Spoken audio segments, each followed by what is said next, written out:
David Pakman Show at davidpakman.com.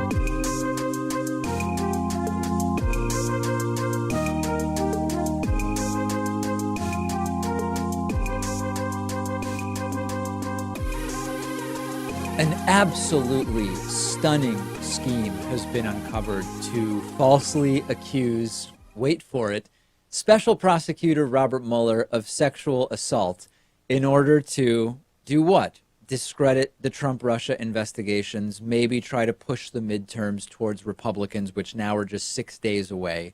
We talk about projection from the Trump administration on the program often. And there's projection and then there's projection. So let's go through some examples. Obama is terrible on the debt and deficit. The reality is Republicans don't really care about the debt and deficit, and Trump has blown it up just like George W. Bush did. Another example, fake news slamming the Trump administration is a huge problem. In reality, it's the Trump administration that are actually the purveyors of the fake news, not the victims of it. One more example before I get to this one. Voter fraud and voter impersonation are huge problems. Reality, they're very rare, but those most frequently arrested for voter impersonation, voter fraud, trying to vote twice, are people on the right who are trying to prove a point about how easy it is to commit the fraud. Turns out it's not so easy because they've gotten caught many times now. And then we get to the ultimate projection, which is about false sexual assault allegations. The right insists, and I've interviewed some of them, that the real problem around sexual assault is not victims opting not to come forward because of stigma and fear. It is not the epidemic that some claim exists when it comes to domestic violence and sexual violence, but they claim that the real problem is there are simply too many fake rape and sexual assault allegations, and that it's too easy to get people in trouble. And here they are, caught planning false sexual assault allegations against Robert Mueller, and they got caught.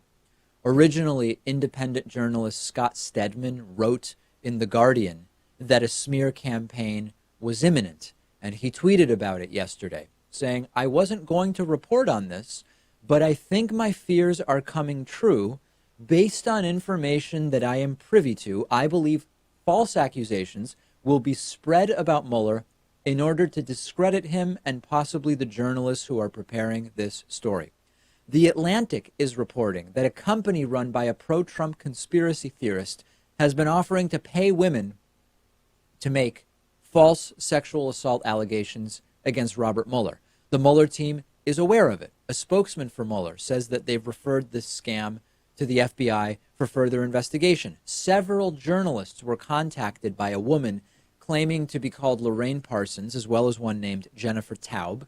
They both had pretty similar stories, which were that a man claiming to work for Surefire Insurance, hired by Republican activist Jack Berkman, offered them about $20,000 to make accusations against Robert Mueller of sexual harassment, workplace harassment, sexual misconduct. Now, are these even women who are connected to Robert Mueller? Well, it's not totally clear, at least with one of them. Parsons claimed that she worked for Mueller 44 years ago and barely saw him at a law firm. But the law firm that was cited says we have no record of this woman ever working for us. The man she spoke to allegedly offered to pay off her credit card debt and give her 20 grand. Then Jennifer Taub is the other woman who was contacted. Similar offers were made. And this guy, Berkman, was a big pusher of that Seth Rich DNC murder conspiracy theory as well. Not surprisingly that he's running in these circles. And I Pat, there's another element to this, which I kind of hesitate to even get into, which is that there's this Republican kid named Jacob Wall, who is like very popular on Twitter, and Trump often retweets him. And it appears that there's a connection between him and this story. He was pre-promoting the story yesterday, the day before yesterday, I believe.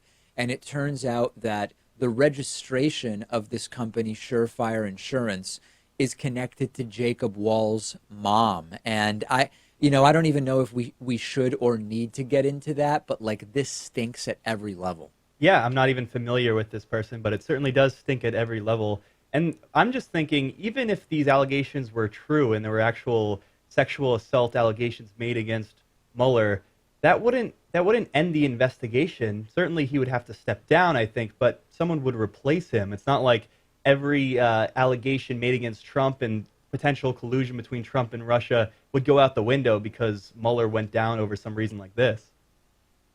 Yeah, that's a fair point. Like Trump was on tape talking about grab him by the pussy. You can just do it when you're famous. You don't even have to ask. And he was elected president. Like even if there was a credible allegation against Robert Mueller from 44 years ago, does it actually even relate to his credibility running this investigation? This investigation doesn't even have to do really with sexual assault, although Donald Trump has. It has to do with someone who has been accused by dozens of women, or more than a dozen women.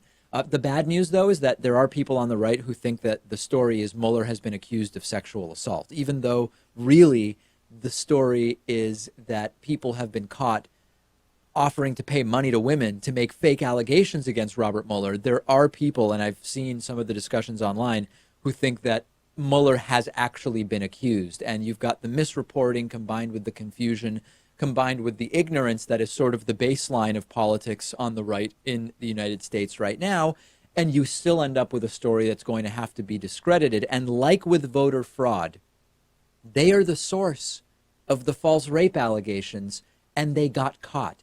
And we'll see what the follow-up is. Hey, I have just a disgusting story that I have to tell you about. We've been talking all week about the shooting in Pittsburgh, Pennsylvania at the Tree of Life synagogue that left 11 people dead and more people injured at the hands, at the end of a barrel of an extremist right-wing shooter. And in response, there have been all sorts of efforts made to reach out to the Jewish community. Local Muslim communities in Pittsburgh have raised significant amounts of money to pay for the funerals of the victims of the shooting in Pittsburgh, Pennsylvania.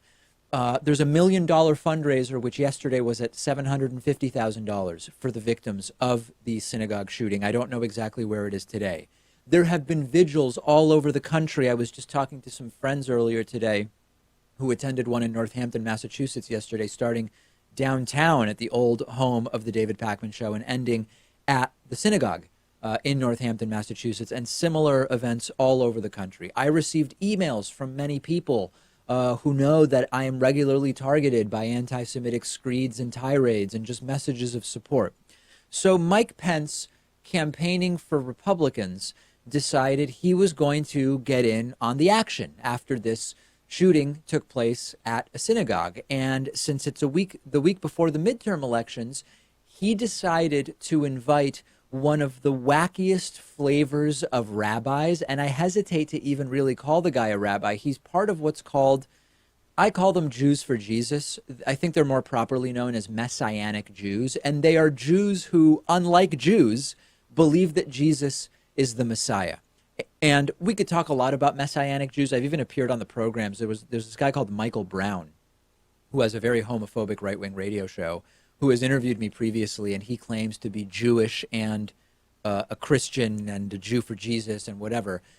I want to play for you the first clip. And to most of you, this ain't going to sound like any Jew I've ever heard of before, if you know what I mean, right? This guy's called Loren Jacobs, and here he is, a Jewish guy, because there was a shooting at a progressive egalitarian synagogue, and this is the guy that they find talking about Jesus. God of Abraham, God of Isaac, God of Jacob, God and Father of my Lord and Savior, Yeshua, Jesus the Messiah, and my God and Father too. You are real, and you know everything, and you are powerful, and you are good. And you are able to hear and answer prayers. Please hear and answer my prayers now, O Lord my God. Your divinely inspired and true word tells us, unless you, Lord, build the house, the builders are wasting their efforts. They are building in vain. A political party is like those builders. You might notice it doesn't really sound like a Jew. And instead of praying for the victims of the synagogue attack, he did pray for the Republican candidates that are running. I pray that you would enable Vice President Pence to continue to fulfill his many and important responsibilities with excellence. I pray for Attorney General Bill Schuette, who's running for governor, for Congressman Mike Bishop, who is running again for Congress, for Lena Epstein, who is running for Congress, for John James, who is running for the Senate. I pray for them and for the Republican Party and its candidates that they would honor you in your ways, that you might grant them victory in this election. This is a message, okay? This is a way to kowtow to the Jews and allies who are willing to support Republicans without alienating the extremist base, which is often anti-Semitic. You bring a Jew for Jesus. And to be very clear, I don't care about the religious views here, okay? I'm Jewish by community. I'm Jewish by culture. I'm Jewish by ethnicity. I'm not religious. This is not about the believing of Jesus to be the Messiah. Jews are mostly liberal in the United States. In 2008, it was either high 70s or low 80s% voted for Obama. Okay, this is one of the most liberal voting groups in the country. The synagogue that was shot up, where 11 people died and more were injured, was a progressive egalitarian synagogue. To say, okay, Jews were shot, let's bring a rabbi and bring this guy to pray for Republican candidates is disgusting, and these people have no shame. They are vile, disgusting, and depraved.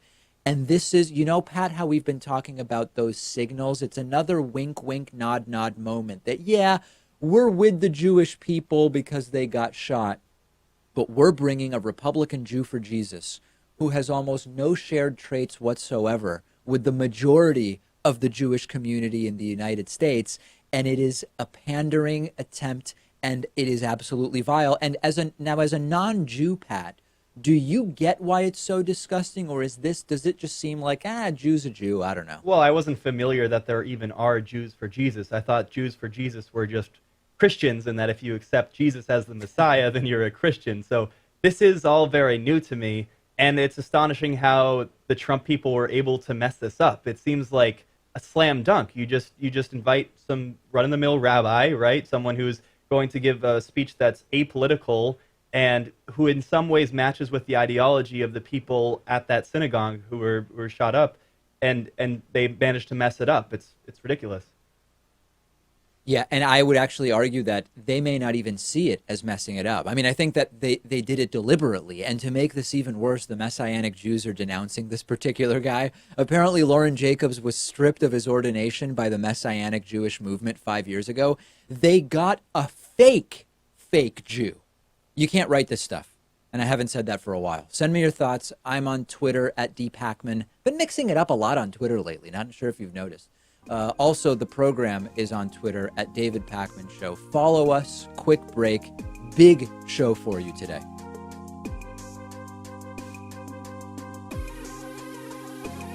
The David Pakman Show at davidpakman.com.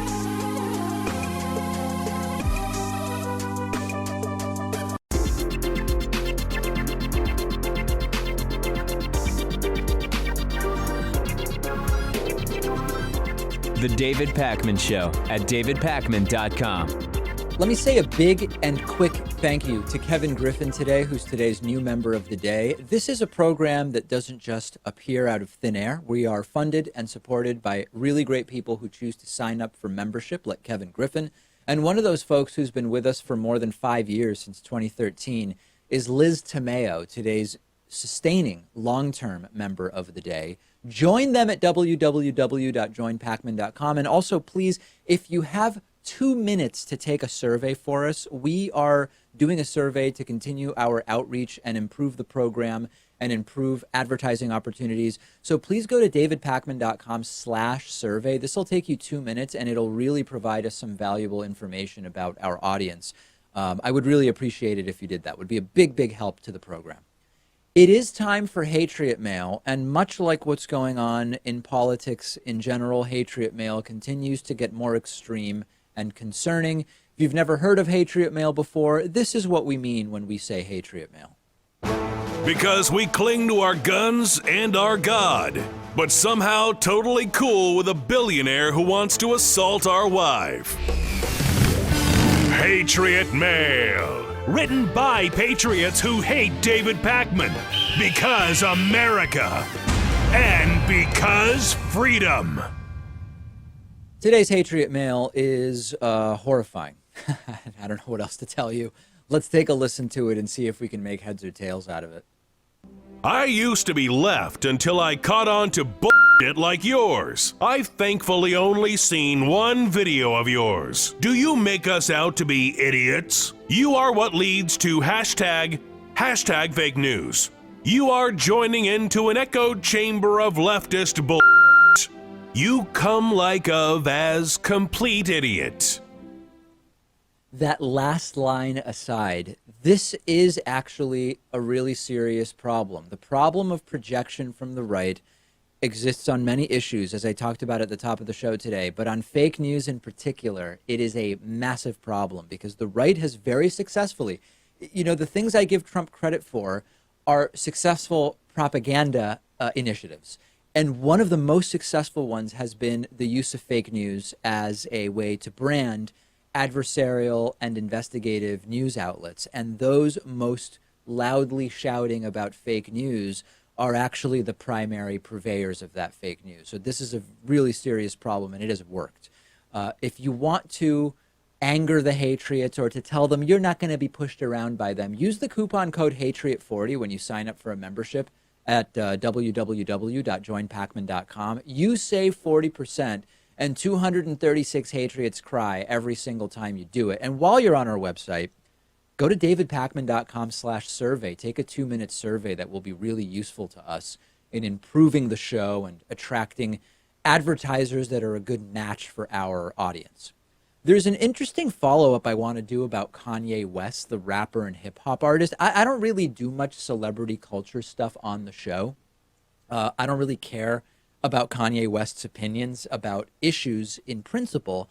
But when he became arguably the most famous black Trump supporter in the world and started showing up at the White House and wearing MAGA hats, it did become interesting. And Kanye West made all sorts of strange statements, unclear whether we can attribute them to political brainwashing, confusion, ignorance, or just him being off his meds, as he has said he is before.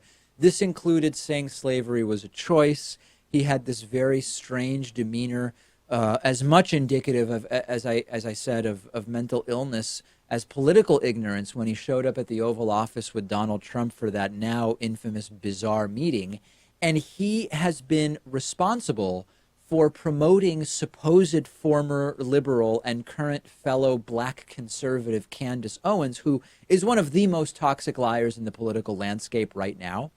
And whatever was in Kanye West's mind when he was doing this stuff, he has become a tool to provide cover to those who want to argue that Trump is great for black people and other minorities. Whether or not that was Kanye's intention, he has been used in that way. And based on a series of tweets that he sent last night, he appears to have broken with Trump and now says he was used to promote things he doesn't actually believe in, which is exactly what I've been saying for months. Let's look at some of the tweets last night, starting with, quote, "My eyes are now wide open and now realize I've been used to spread messages I don't believe in. I am distancing myself from politics and completely focusing on being creative." Also saying, "I support creating jobs and opportunities for people who need them the most. I support prison reform. I support common sense gun laws that will make our world safer. I support those who risk their lives to serve and protect us, and I support holding people who misuse their power accountable. I believe in love and compassion for people seeking asylum and parents who are fighting to protect their children from violence and war." So it appears Kanye is backing off of Trump. He's backing off of this movement meant to get black people to quit the Democratic Party without making any actual political arguments about why black people should leave the Democratic Party and become Republicans. And it's really important to recognize that even if we don't really care that much about Kanye West's politics, other people do because of the size of his following. So I actually think, Pat, that even if we can say this entire charade is attributable to, ignorance or mental illness or whatever you want to say, I do think it's important that he went on Twitter and said this. Well, hey, now that he's coming out as slightly progressive, at least if you look at those tweets, maybe we can embrace him. Maybe Kanye West will become a fan of the David Pakman Show, and we can go around the country touring with him, giving speeches with him, and he'll be our biggest fan. It'll be great. Yeah, that's the risk, which is I still don't really care what he thinks. And I have no interest in engaging with Kanye West on politics in particular. I mean, I would, of course, gladly welcome him on the program, but I have no particular interest in it.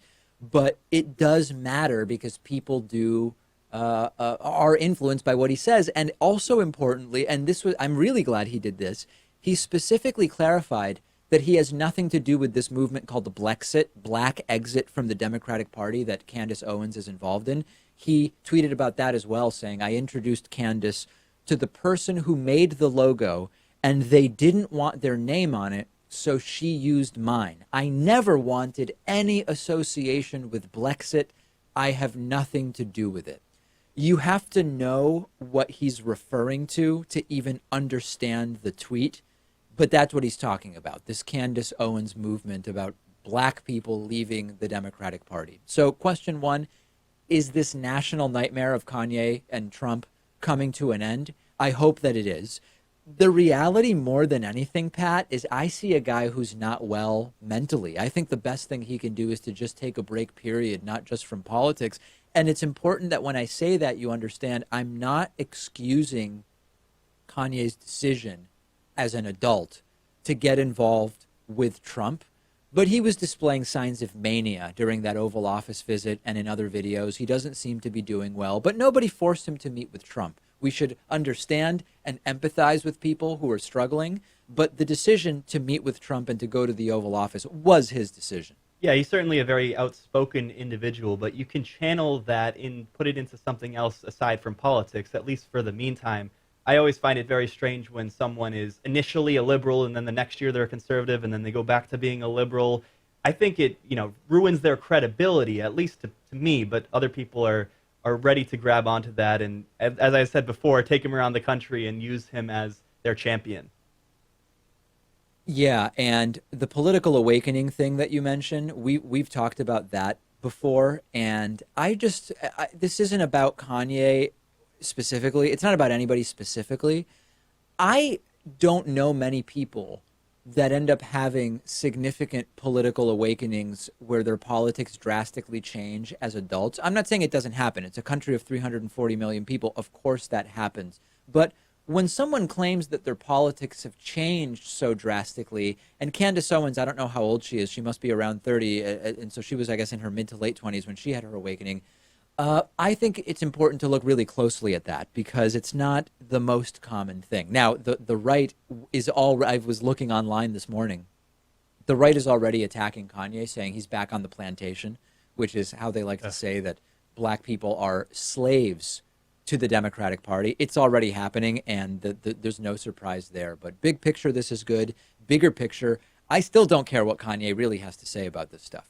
Make sure you follow me on Instagram at david.pakman. Follow the show on Instagram at David Pakman Show to see a behind-the-scenes picture of the Pat Cave at the new studio. I will also be doing a tour of the actual studio room sometime soon when it's a little bit cleaned up. Quick break. We will be back right after this. The David Pakman Show at davidpakman.com.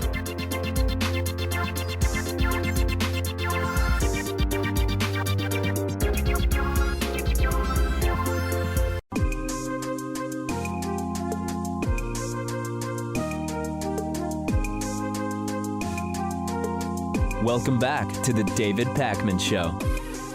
It is great to be joined today by Nicole Mafi, who's the daughter of Paul Kingston, leader of the Kingston Group and prophet and presiding priesthood of the LDS Church. She is author of The Leader's Daughter. Where to even start at this point, Nicole? I mean, your story is so interesting. Maybe we can just give our audience an overview of sort of the religious upbringing that you were born into, and then maybe that will get us talking about polygamy, Mormonism, and everything else that's in your past.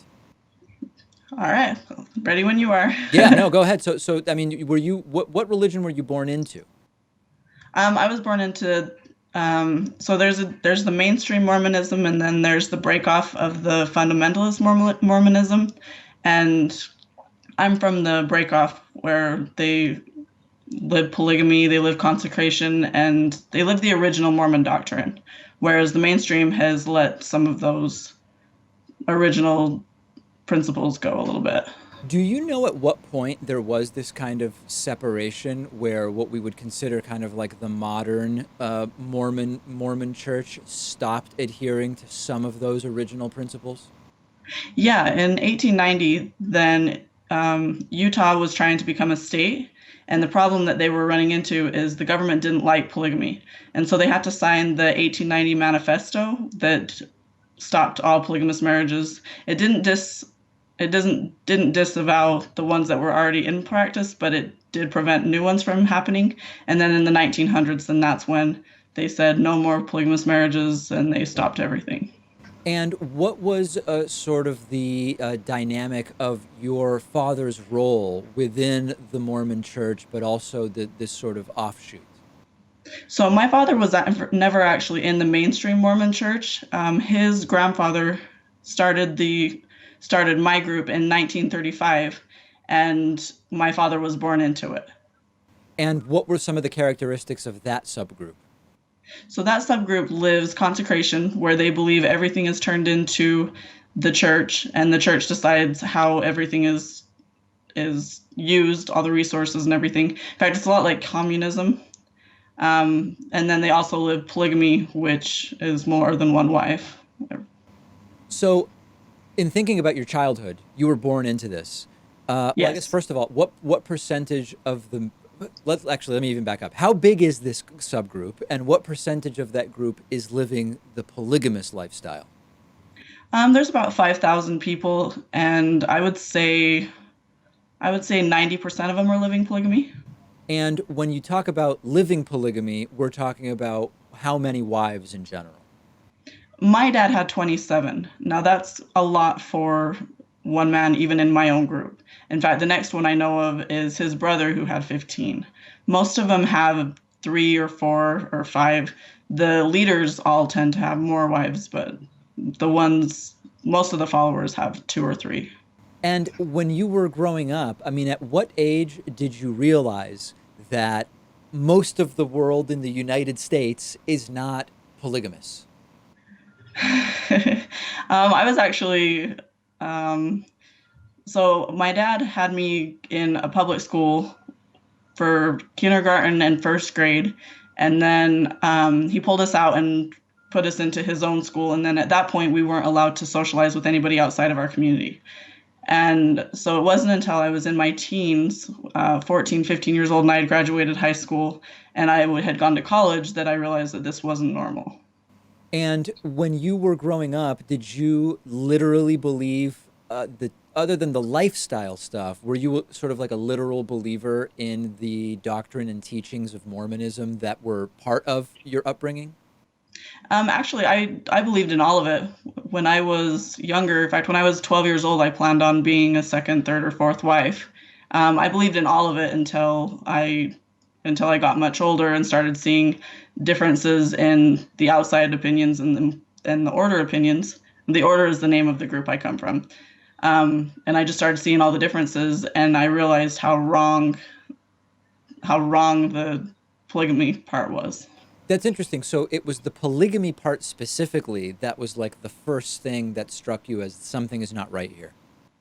Yeah, I watched my mom live the lifestyle, and I watched her very unhappy for a lot of years, and it really broke my heart. And it wasn't until I had actually spoken with other wives that were also very unhappy that I realized that it wasn't a happy lifestyle.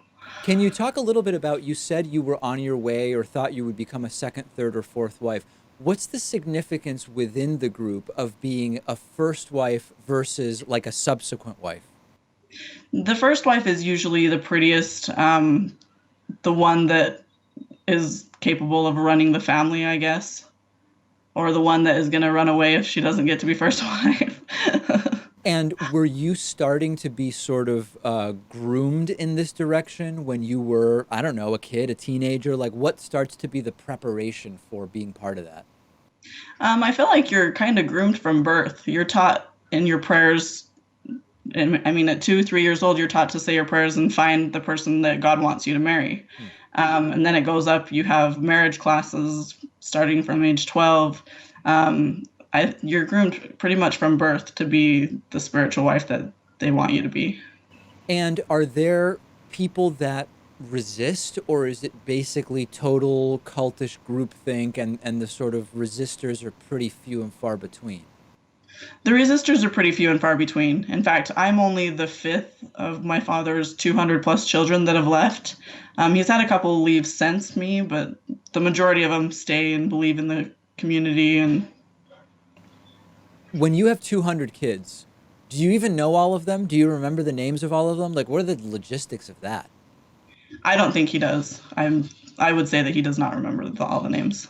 And just doing kind of math, I mean, we're going to get into the sort of philosophical elements of leaving, but just from math, if you have 20-something wives, are you spending like a day a month with each of them, or what's the day-to-day life of a polygamist? My dad has, you got to keep in mind, my dad has more wives than most, but he came home once every 2 or 3 months, and it was usually around birthdays and anniversaries that he was home. And then when my mom had a night every 2 or 3 months, then he would come home for that. Wow. So. I mean, that's just that is incredible. So talk a little bit about when you started to sort of consider that this may not be the place for you and kind of seriously start to think about leaving. I had a lot of sexual assault growing up as a child, and so that kind of put me into a state of depression where I felt like there was something not right. I didn't know what it was, but I knew that there was something wrong with everything going on. And so that kind of planted the first seeds. And then as I got older and I went to college and I started seeing different points of view, there was a lot of racism in my group, and I had a really hard time with that. It's a very sexist community, and I had a really hard time with that as well. So it just little seeds were planted along the way to kind of lead me astray, I guess. Can you talk a little bit about that? So maybe let's take the racism part first. Like, in what ways was this a racist group? They originally taught that Black people have an extra bone in their body. That kind of goes to show. And then you're not allowed to socialize with anybody of color. You're not allowed to marry anybody of color. And that actually seems, I mean, at one point that was sort of a mainstream Mormon belief, wasn't it, that they have backed off of over the last several decades? Absolutely. In fact, it wasn't until the 70s that Black people could hold the priesthood in the mainstream Mormon community. They're still not even close to that in polygamy. And then as far as the sexism part, can you talk a little bit about the ways that manifested? Women are pretty much just a tool. They're not really people where I come from. They're just a tool for a guy to get to heaven. Interesting. And in terms of roles within the community, are there, when it comes even down to like jobs and that type of thing, I mean, is it that specifically outlined what it is that women are allowed to do? They're pretty much just told to do whatever their husband tells them to. Some husbands will want their wives to work to bring in income. Some wives will have to stay home with the kids. It just depends on what role the husband wants her to play in that family. And it really just is up to the husband and how he governs his own family. So you start to develop a plan to get out. What do you do? How do you think about it? Honestly, I took it one day at a time. It was really a struggle to even wrap my mind around the fact that I was going to leave. And I kind of knew that it was coming, but I couldn't really wrap my mind around what it meant. Yeah. And so it really was just, I made a plan and I put that plan into place, and I kind of just put one foot in front of the other. And then finally I realized I was out, and it just snowballed from there. I got a job. I did have a lot of help. In fact, I had a sensei that I was really close to. And he really just helped me put a plan into place and say, okay, this is what an adult does on the outside world. And I mean, you've got to get a job, maybe start saving some money, you've got to have a car. And he really helped me put the logistics into place and kind of helped me make a plan to follow. And Nicole, when you say you had a sensei, are you using that word in the sense of like this was a martial arts teacher, or does that have a different meaning that you're using? No, he really was a martial arts teacher. Oh, okay, all right. I didn't know if maybe like within this group, the sensei means something else. So, who did you tell in advance of leaving? Nobody. I couldn't. In fact, about 3 months before I left, then I sat down with my 2 closest friends and I told them, this is the choice that I'm making and I still love you and I'm still here for you, but I can no longer stay in this community. And one of my friends asked me, she said, will you wait until my wedding? Because if I left before her wedding, I would not be allowed to attend. And so I agreed. I waited until her wedding and I was one of her bridesmaids. And then after that point, that's when I left. Do you, I mean, say as much or as little about this as you want, but do you still live in physical proximity to where your family is, or have you moved very far? I haven't. I've moved probably about 30 minutes away from the majority of them. So it's not super far, but they're not in my backyard. And did you receive any contact from people initially, and are you still in contact with people from your family? A lot of my full siblings I've kept in contact with. Some of them have married into the community and have become second, third wives, and they're not allowed to speak to me. But for the majority, I do keep in contact with my full siblings. My mom and I struggle, but... Yeah, I mean, is she, I guess first question is, strictly speaking, is she forbidden from having contact with you? She was initially, not necessarily forbidden, but very strongly discouraged. And my siblings were all forbidden to have contact with me for a long time. But then after they became 18 and my dad kind of realized that, he didn't really have as much control over them. But a lot of my siblings are also forbidden from talking to some of the people that are still in the community because they talk to me. So there is that control in that aspect as well. Can you talk a little bit about the ways in which the organization, the group, exerts control over people, and whether that's physical control or psychological control, and sort of like what you had to break through in order to get out? What are the tactics that they use? It really is more mental control than anything. As far as physical control, my dad tried to prevent me from buying a car. He took my money, so I wasn't allowed to, as soon as he realized what I was doing, he took my money and I wasn't allowed to take any more of my money that I had earned. So as far as he does things like that physically, but a lot of it really is mental and emotional control. I mean, if you leave, you're not allowed to see your family. You're considered the devil, an apostate, or whatever word they use for it now. But it really is more mental and emotional control. When you talked about the fact that there was sexual abuse, is in general, is there significant physical abuse used, either like as a discipline tool or to ensure compliance? Yes. So my dad, when I was 6 years old, he actually beat me with a piece of a bed. Wow. After his brother went to prison for third-degree child abuse, or I think it was felony child abuse, if I remember right. After he went to prison for that, then a lot of them stopped using such harsh abuse tactics, more because they were afraid of going to prison. But they do still use very abusive tactics.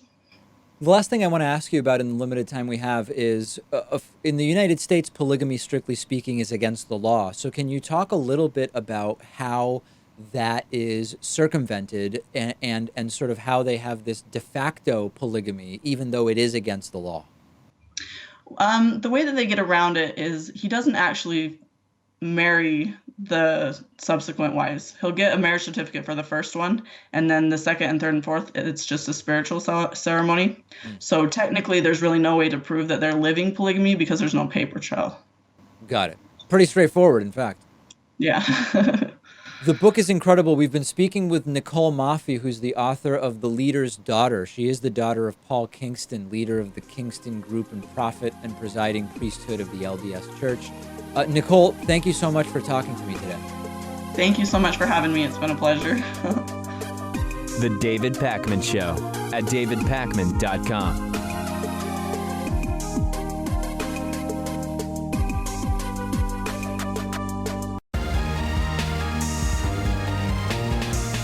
The David Pakman Show at davidpakman.com. This is pretty funny. Every once in a while, Anthony Scaramucci sort of makes some sense, but it's all sort of in a very strange context. And in case you've forgotten, Scaramucci was Trump's, I guess, maybe third White House communications director, maybe even fourth. Didn't last long, just a few days, and he showed up on CNN and he was asked about a bunch of different things. And he made two statements that I found interesting. One is that he said Donald Trump likes to lie. And number two, he said that Donald Trump should probably tone down the lying. It's sort of an awkward exchange, but I like it, and I'm going to play some of it for you now. Let's take a look. Do you think he knows he's lying? Yeah, I think he does, yeah. So the reason I asked... I think he likes it, actually. He likes lying. Yeah, I think he likes it because I think he likes the fact that people are talking about it, and he likes the fact that it's like taking my finger and like putting in one of the two eyes that you like on your face. Whose eyes is he putting the finger in? Because that's the part of it that I don't get. If he likes lying, what would you call someone who likes lying? You know, like a rascal, like a scoundrel. You know, like a President's a scoundrel. It's a smirk. There's a smirk on his face when he's doing it. I mean, there's also an entertainment aspect to it. Again, I asked you, what do you call someone who likes to lie? You say a scoundrel. Another thing you could call someone who likes to lie is a liar. Is he a liar?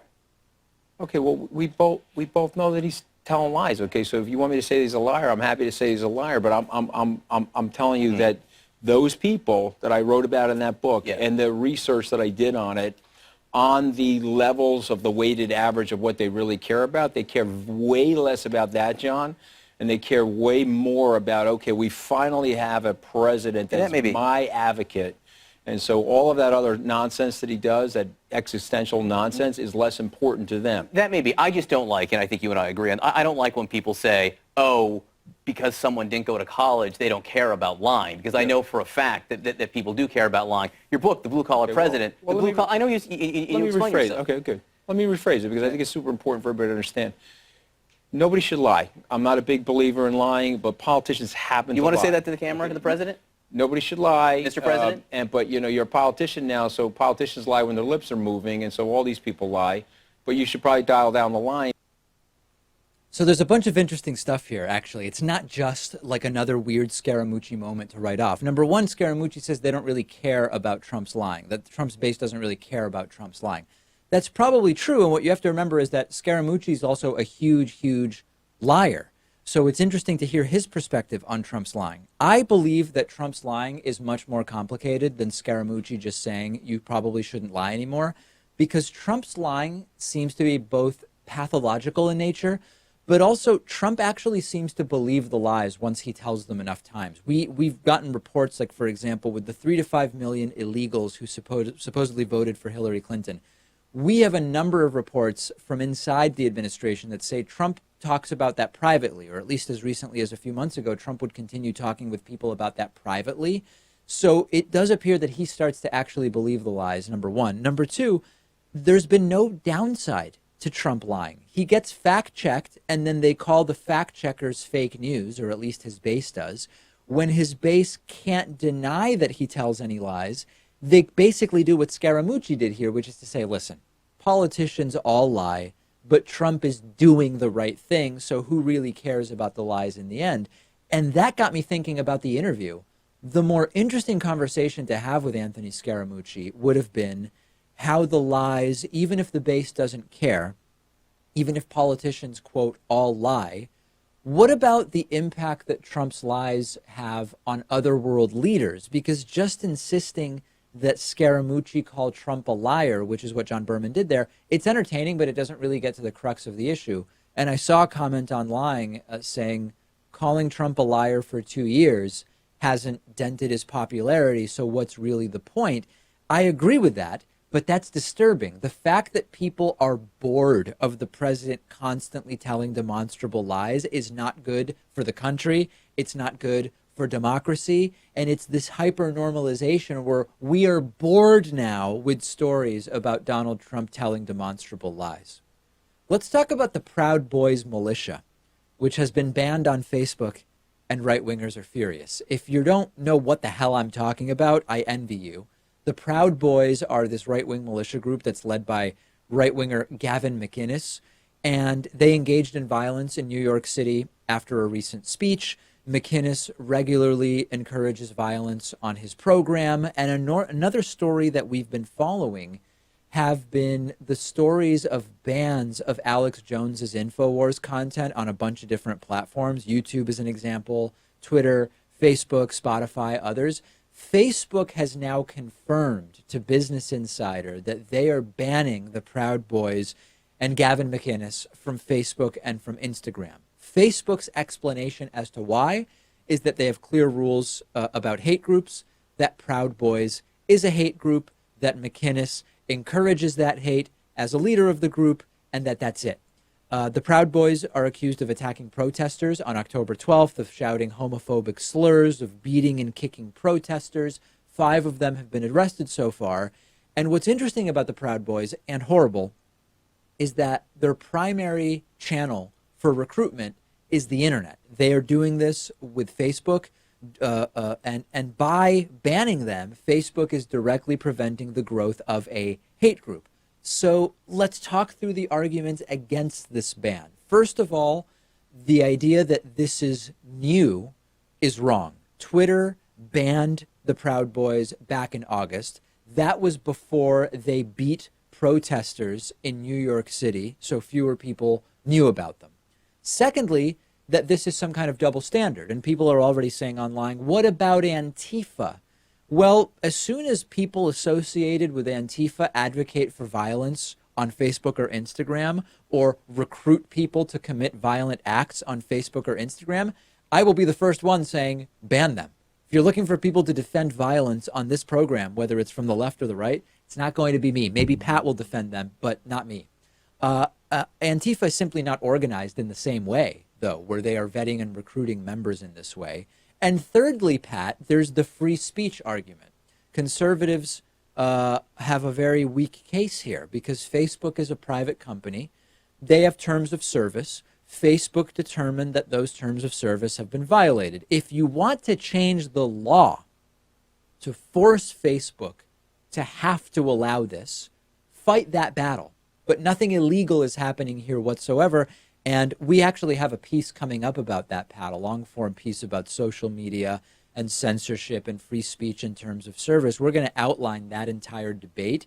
That's only one part of this. And the other funny thing, I don't know if you saw this, Pat, is that there are people saying McInnes is Canadian. He doesn't have American citizenship, and he's inciting violence and a hate group. Why isn't he being sent back to Canada? To which I would say, I would not hold my breath waiting for that. Yeah, that's pretty interesting. I think this case is much more clear-cut than some of the other ones, like Alex Jones and some other conservatives getting banned from Facebook and other social media sites. I mean, Gavin McInnes, he went on Joe Rogan's podcast. He describes the Proud Boys as a gang and said that the 4th step for joining the gang and being fully immersed in it is to commit an act of violence, like to get into a fight, to get arrested. If that's not inciting violence, if that's not a hate group, I don't know what is. And you know, he should certainly be banned from those platforms, but maybe they should also look into some sort of legal repercussions too. Yeah, and I think that their response to that, which is many people have pointed out, rightly so, that he said a bunch of this stuff on Joe Rogan. I guess we were supposed to believe that it was satire. I haven't seen the episode. I mean, is it at all believable to say he was merely joking? No, I would say that if you listen to him fully in context, going back and forth with Joe there, I take him at his word. I don't think he was joking. I don't think it was satirical. I think Joe Rogan was taken aback by what Gavin McInnes had to say, but McInnes certainly came across as serious. Last thing on this, I don't want to belabor something that really isn't that controversial. Does anybody find it odd that the Proud Boys are a group of white men who feel oppressed and emasculated in modern day American culture? Like, they present as alpha males, but when you consider that in modern day America, they're saying they are emasculated and oppressed as white men. Is that actually alpha behavior? It's sort of something to think about. We have a voicemail number. That number is 219-2-DAVID-P. Here's an interesting voicemail I got connecting abortion and the minimum wage. Take a listen to this. Yeah, I want to hear a Democrat come out and say that an abortion is oftentimes an economic necessity, and if you think abortion is murder and you don't want to raise the minimum wage, look at your own hands. You're dripping with blood. The blood's on your hands. But, of course, they're too mamby-pamby to fight back hard. They will not fight. Yeah, so the point here that is being made is a good one, whether or not you like the delivery, which is that a lot of abortions are happening for economic reasons. People are otherwise open to the idea of having a child, but they recognize that their economic circumstances wouldn't bring that child into an environment that would be a positive experience for that child. If you increase the minimum wage, you do enable more people to make the choice responsibly not to have an abortion. But listen, you're thinking like 2 or 3 layers beyond just the obvious talking points that we hear from the right. So good luck getting them to engage with you on that level. We've got a great bonus show coming up for you today. I hope you'll join us. You can get access by becoming a member at www.joinpakman.com or by making a $5 a month pledge on Patreon at patreon.com/David Pakman Show. I look forward to talking to you then.